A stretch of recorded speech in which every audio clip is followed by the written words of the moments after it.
Stop wasting your life and do some thing کتاب کے بارے میں یہ دوسری ویڈیو میں بنا رہا ہوں. اس کا اردو میں ترجمہ کر رہا ہوں. چیپٹر 5 میں کہتے ہیں آپ زندگی کے لیے کیا قبول کر سکتے ہیں. آپ کیا چاہتے ہیں اپنی زندگی کے لیے. میرا کہنے کا مطلب یہ ہے کہ آپ حقیقت میں کیا چاہتے ہیں. جب آپ یہ فیصلہ کر لیں تو اس کی ایک لسٹ بنا لیں اور اسے حاصل کرنے کی کوشش کریں.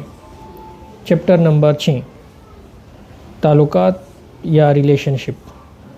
اگر آپ کے تعلقات اچھے اور مضبوط ہوں گے تو آپ زیادہ خوش ہوں گے، ورنہ اگر تعلقات ٹھیک نہیں تو آپ ٹینشن میں ہوں گے.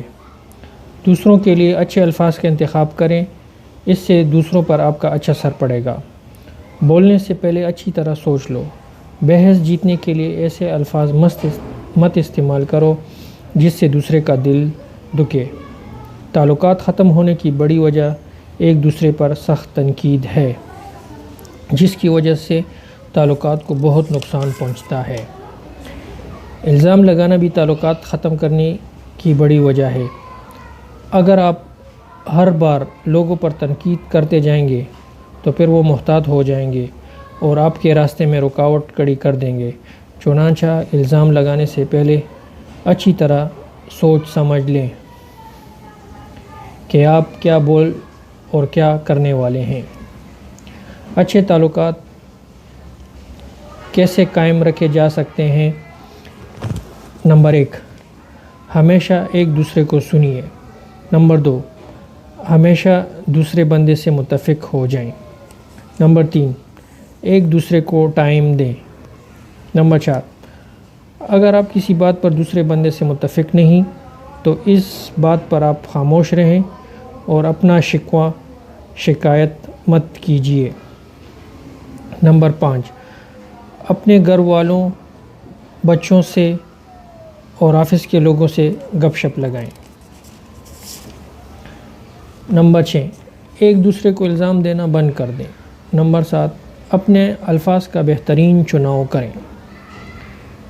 مشق نمبر 7 ہے دماغ کی مضبوطی، مینٹل اسٹرینتھ. اگر آپ کوئی بھی میدان جیتنا چاہتے ہیں تو صرف ایک کام کریں، اور وہ کام یہ ہے کہ آپ کا دماغ آپ کے جسم کو حکم دے، یعنی آپ کا دماغ آپ کے وجود کو چلائے. کبھی ایسا مت ہونے دیں کہ جسم آپ کے دماغ کو حکم دے.